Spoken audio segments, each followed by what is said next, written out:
The Templeton Twins by Ellis, Weiner. Please turn to page 192 and 193 for chapter 14. When you hear the bell, be sure to go to the top of the next page to continue reading along. Let's begin. Chapter 14. The Templeton Twins have the best idea of them all.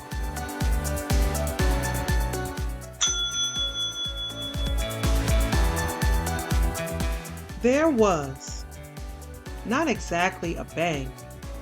In fact, it was more like a click. Nothing happened. I knew it, Abigail said. Casey had now managed to sink her teeth into the leg of Dean's lovely trousers. The one-man helicopter man frantically threw the gun aside, grabbed the controls, turned the key, and pressed the button. The overhead rotor started turning. Slowly, Dean rose into the air, with the little white dog still attached to his leg and snarling. Dean shook his leg to get the dog to let go. But one of the famously distinctive things about terriers is they don't let go. Off! Off! Off! Dean cried at the ridiculous, tedious dog. Then he tried to bend down and remove Casey from his leg. That was when he dropped the document, which fluttered down to the ground like a shaft of paper falling to the ground. John ran to retrieve the papers. Abigail ran under Dean and the dog and cried, "Casey, here! Cookie, cookie!" I see, above, that I said that terriers don't let go. The precise fact of the matter is, they usually don't let go. But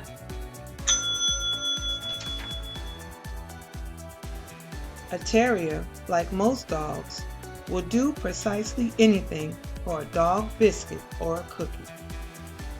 Casey, believing ridiculously that Abigail was offering her a treat, opened her mouth and fell into Abigail's arm. "Finally!" Dean shouted. "And now goodbye and good riddance." Wait! Now it was John's turn to have an idea. Before Dean could speak again or fly off, John called, "What about the battery charger?" Then he said, "Oops," and clamped his hand to his mouth. Everybody looked at everybody else. "What is he talking about?" Dean asked. "Nothing," John said. He waved at Dean and cried, "Bye, have a nice flight." Dean descended a bit and fixed John with a stern, "I'm an adult and you're a kid" look. "What charger?"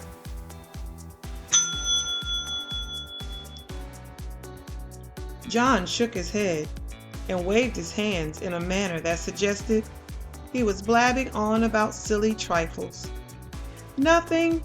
Forget it. It's at the lab."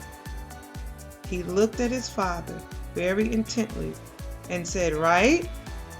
Isn't that where the charger is? At the lab?" Professor Templeton opened his mouth to speak, but then gave his son a thoughtful, frowning look and shut it. Abigail, who realized that something was up, put Casey on the ground and watched her brother with wide eyes. "What battery charger?" Dean demanded. "The problem is the battery," John said. "Isn't that what you've been working on, Papa?" That is, uh, eh, the professor said. The power source, John said urgently. That's what you've been working on. Well, yes, but you see, the battery of this scale are so heavy And then the professor grew silent. He looked at John and seemed to figure something out. Suddenly he smiled and continued. In fact, you see, it's quite interesting, really, Mr. Dean. Converting the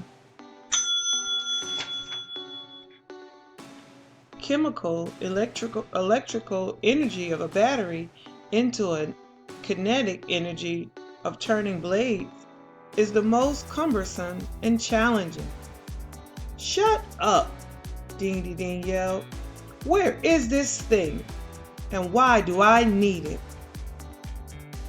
Oh, good going, John, Abigail said, in what I can assure you was a most sarcastic fashion. Now you have to tell him. All right, John said, sounding embarrassed and ashamed of having revealed something he should have kept to himself. If you want to go any distance at all, he said to Dean, you'll have to go to Papa's lab and get the charger to recharge the battery. And now, I suppose you're going to tell him it's on the main lab table, Abigail said. Well, John suddenly brightened and became visible or apparently happy. It doesn't matter, he told his sister. He doesn't know where the lab is. Of course I know where the lab is, Dean barked. I'm going to pause now and point out something that you may or may not have noticed. When John asks, what about the battery charger? You may, if you were quite clever, which to say, nearly as clever as I am, have suddenly thought, why is John helping Dean get away? Or had he made a mistake? After all, John tried, or seemed to try, to take it back and forget the whole thing. And you will have noticed from the brilliant way I have described this scene that Professor Templeton himself was wondering this too. That is why his first answer to John's question was, who, he, or words to that effect. He was, as we all say, stalling. Then you will have noticed that Abigail abruptly said things that not only supported what John had said, but added even more. She told John that he had to tell Dean what the charger was for. But why? Why did John have to reveal anything? Plus, you will have noticed that Abigail herself told Dean something, that the charger was on the main lab table. Why? Why would Abigail actually assist her brother in telling their enemy things he would need in order to escape?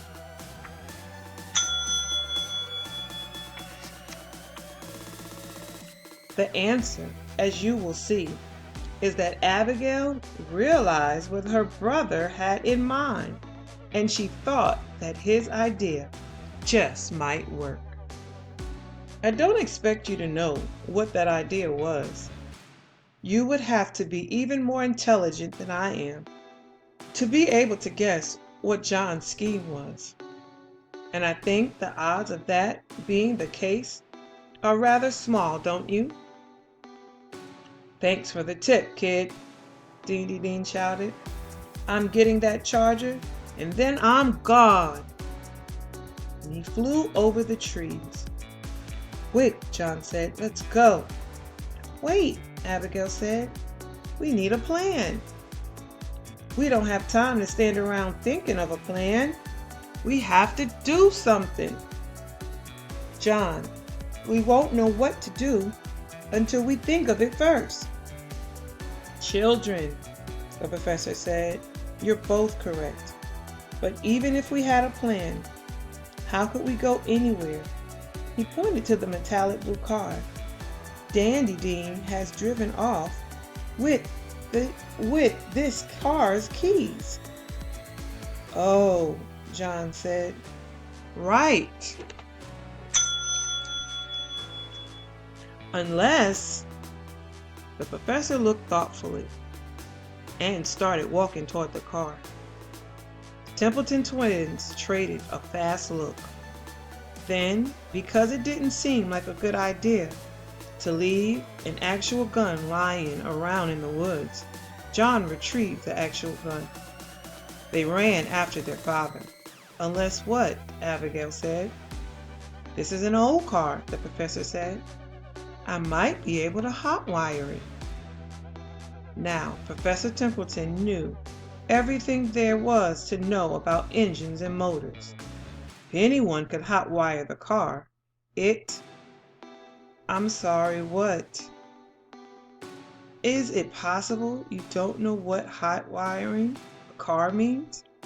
How very disappointing. And yet I know exactly what it means. Isn't that fantastic? Isn't that fascinating? To hotwire a car means to break into its controls and manipulate its wiring so that the car can be started without a key. You can connect the starter to the engine, or the battery to the alternator, or to the thingy. Look, I don't know exactly how it works. All I know is you are able to start and drive the car without the key. All right?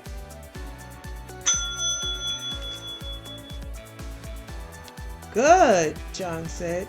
Do it fast. It will be my pleasure, the professor said. Abby, get me that tire iron. Professor Templeton got behind the wheel of the metallic blue car, then whacked the steering column, which is a part of the car that holds up the steering wheel.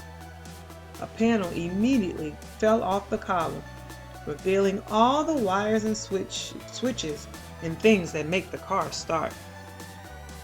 The professor took from his pocket a Swiss Army knife that he always carried. One of those pocket knives that contained 5 or 10 or even 20 or more, if you can believe that, different blades and tools. I am sure you know what a Swiss Army knife is. But can you tell me, please, why the Swiss, who live in Switzerland, which is a tiny country with no enemies whatsoever, need to have an army? And why the army has to carry around big, complicated knives full of screwdrivers and wine openers and nail files and scissors and Allen wrenches and toothpicks? No, you cannot.